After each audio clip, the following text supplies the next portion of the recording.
As choivas non silenciaron o berro do soño de Lilith.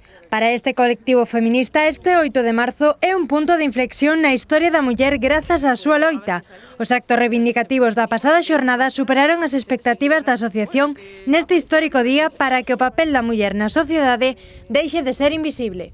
Eu creo que isto foi un punto e aparte na historia, porque, sinceramente, creo que a xente chegou a un punto no que dixo basta, dénose conta de que si paran as mulleres para o mundo, non sei se poderíamos decir que é algo radical, pero sí que é un punto histórico este 8 de marzo, no que as mulleres pararon a nivel internacional. A folga concienciou do oco baleiro que deixa a muller na sociedade. A asociación Quítalle a venda dos ollos á humanidade para cortar de raíz un problema común que nos afecta a todos. As xeracións máis maiores sumáronse á loita para que as nenas de hoxe non percorran o seu camiño escuro.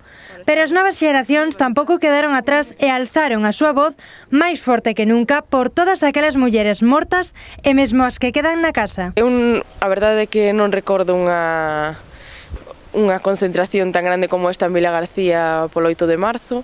En xeral, en toda Galicia, foi impresionante a aceptación que tuvo. Creo que a folga foi un éxito, non só pola cantidad de xente que participou, sino tamén pola xente que se mobilizou. O soño de Lilith mantivo viva a festa cunha partida de trivial feminista no que dá resposta a numerosos feitos realizados pola muller e totalmente descoñecidos. Diferentes preguntas de aspectos da muller, pois dereitos da muller, hai outra parte que, máis que nada co activismo, etc. Entón, aínda que as preguntas son un pouco complicadas, porque a muller foi invisibilizada durante toda a historia, sí que sirve para aprender. O que onte aprendeu a sociedade é que se as mulleres paran, para o mundo.